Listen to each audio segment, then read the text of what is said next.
On se souvient, une des promesses du premier ministre Trudeau durant la dernière campagne électorale était de réformer le mode de scrutin au niveau fédéral. Alors, pour notre dossier actualité de la semaine, nous allons nous attarder au mode de scrutin alternatif qui pourrait être mis en place. Et on fera cela avec le journaliste indépendant François Joly. François, bonjour. Bonjour. Bienvenue au bulletin. Ça fait plaisir. Alors, quelle réforme on pourrait mettre en place pour notre mode de scrutin au Canada? Bien, il y en aurait plusieurs et je ne ferai pas la liste complète là, des modes de scrutin qui existent dans le monde, parce que je pense qu'on pourrait passer une émission complète juste à en faire la liste. Mais on peut noter des grandes familles. Il y a d'abord le système majoritaire avec lequel on est familier ici, c'est celui qu'on utilise, donc un nombre de circonscriptions et celui qui a le plus de votes, bon, on l'emporte, indépendamment du fait qu'il ait la majorité absolue ou non. Mais là-dessus, il y a peut-être une variante qui pourrait nous intéresser parce qu'elle pourrait être mise en place ici. C'est une des choses qui se discute, c'est celle du vote préférentiel.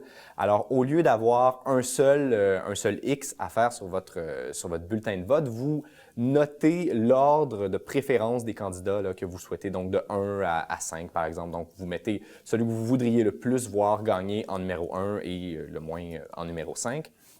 Et donc, ça ne serait pas un changement, disons, radical, ça ne modifierait pas, on pourrait tout simplement implanter ce modèle-là et ça n'aurait pas de changement radical sur le système politique canadien, mais ça obligerait peut-être les partis à revoir, là, à peut-être aller chercher davantage à convaincre les partisans des partis adverses. Mais concrètement, comment ça fonctionnerait? C'est-à-dire, si on met, admettons, il y a 3 candidats, le candidat 1, 2 et 3, le candidat pour lequel j'ai voté comme premier candidat n'est pas élu, donc on met mon vote de côté et on passe à mon deuxième choix? Comment ça fonctionne? C'est qu'on va regarder le premier tour, on va compter les premiers choix et on regarde s'il y en a un qui obtient 50 des voix. Si ce n'est pas le cas, on élimine le dernier et on regarde c'est quoi le deuxième choix des gens qui ont voté pour ce dernier candidat-là et on va les ajouter au total des autres candidats et on va répéter cette mécanique-là jusqu'à ce que quelqu'un, avec la somme des premiers, deuxième, troisième choix, selon les cas, obtienne 50 Un peu ce qui se fait, dans le fond, lors de campagnes à la chefferie pour les différentes formations politiques. Souvent, oui, exactement. Je pense que le PQ ça. fonctionne un peu de cette façon-là, ou sinon, dans le temps,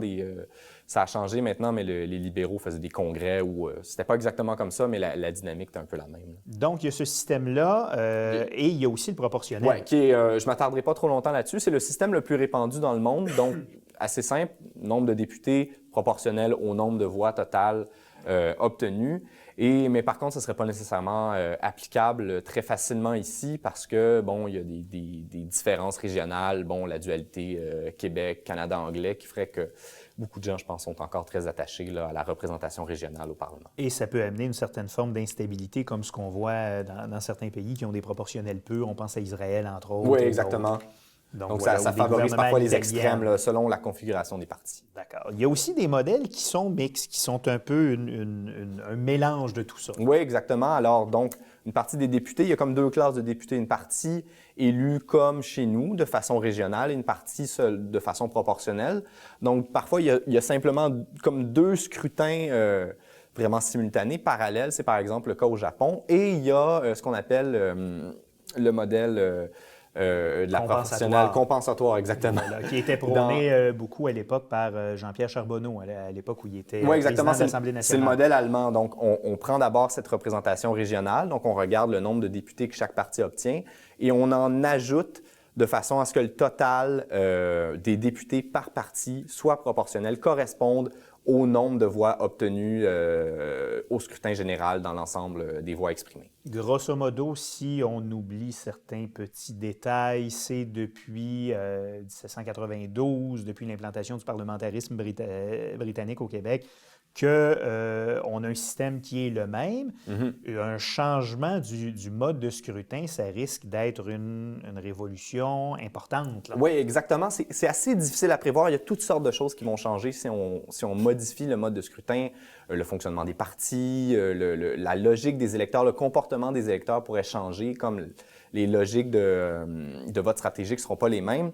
Donc, quand les grands médias nous mettent là, des prévisions où ils appliquent les résultats de la dernière élection, puis ils disent si on avait proportionnellement, les libéraux auraient 40 des voix et tout ça. C'est un petit peu fallacieux comme argument parce qu'il y a toutes sortes de choses qui vont changer. La première, c'est le nombre de partis politiques. Il va y avoir beaucoup plus, logiquement, là, on peut s'attendre à ce qu'il y ait beaucoup plus de partis politiques qui émergent des petits partis parce que qui ont des intérêts bien c'est ça, précis. dans un système proportionnel, il y a davantage de gouvernements de coalition. Donc, vous n'êtes pas obligé de voter pour le parti qui gagne. Vous avez simplement besoin de voter pour un parti qui est présent à la Chambre et qui peut obtenir assez de partis pour faire partie d'une coalition, assez de députés pour faire partie d'une coalition. Donc, il pourrait y avoir exactement, donc au lieu d'en avoir 2 ou 3, d'en avoir 4, 5, 6, 7, 8. Je pense qu'en Belgique, il y a 10 partis au moins qui sont représentés là, Voilà. Et au ça Parlement. amène à ce moment-là le gouvernement à devoir faire des compromis pour accommoder chacun de ces petits partis-là pour ne pas perdre sa majorité parlementaire. Exactement. Et ça a même un impact sur la mentalité des gens.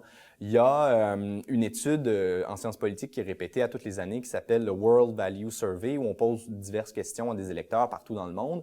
Et quand on leur demande de se positionner eux-mêmes sur l'axe gauche-droite, donc sur une échelle de 1 à 10, on se rend compte que dans les pays où il y a un scrutin majoritaire, comme le Canada, la Grande-Bretagne, les gens ont beaucoup plus tendance à être sur la ligne du milieu, à indiquer donc qui ont vraiment une position centriste.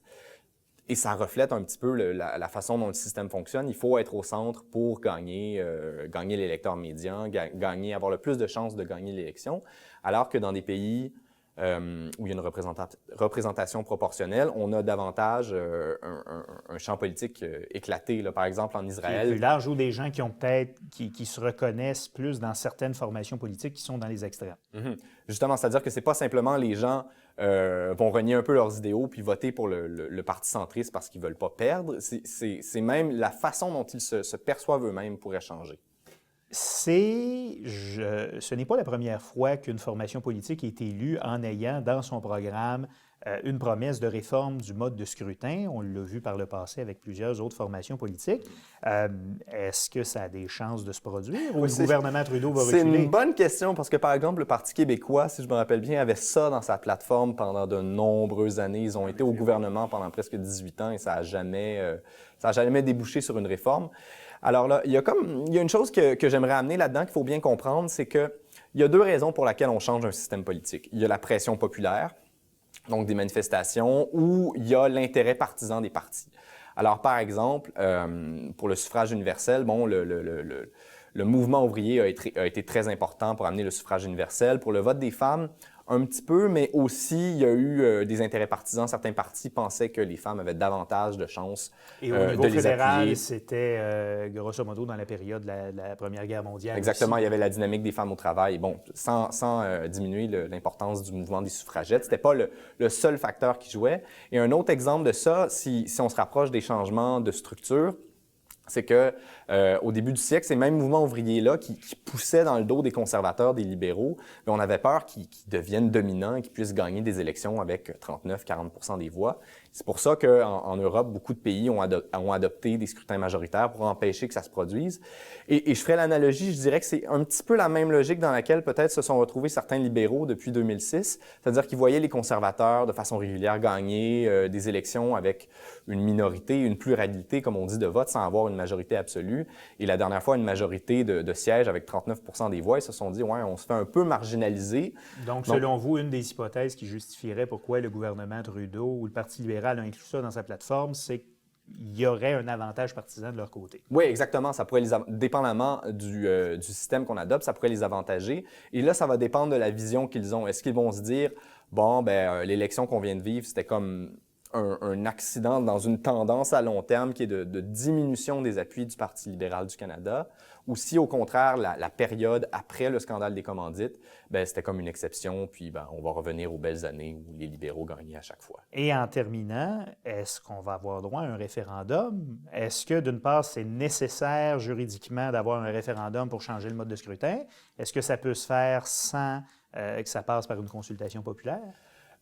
C'est quand même une question dure à répondre. Les libéraux se sont pas prononcés là-dessus. On entend des signaux qui diraient qu'il pourrait ne pas y avoir de référendum. Et il y a une raison derrière ça, c'est que ces référendums-là ont tendance à perdre. C'est-à-dire qu'il y a eu plusieurs tentatives. Les deux au Canada, les 2 derniers au Canada ont été exactement. perdus. Il y en a eu 2 en Colombie-Britannique. Bon, un premier où on s'était fixé un seuil de 60%, on a eu 57%, donc on ne l'a pas atteint. Puis on a refait un autre vote ensuite, on a seulement eu 40%. Donc c'est vraiment dur à dire, mais il y a un peu une contradiction. On va dire, on ne fera pas voter les gens sur la façon dont ils vont voter. Alors bon, il y a toute une discussion à y avoir là-dessus. On suivra ça. Il reste encore plus de 3 ans avant la prochaine élection. Oui, mais ça va venir vite. Ça vient vite et surtout s'il y a un changement de mode de scrutin comme celui-là, c'est une grosse machine Élections Canada. Ça va prendre un certain temps mais à pour bouger. pour les gens comme nous, ça va être fascinant. Oui, ça serait en effet fascinant. François Joly, merci d'avoir été là. C'est toujours un plaisir. À bientôt.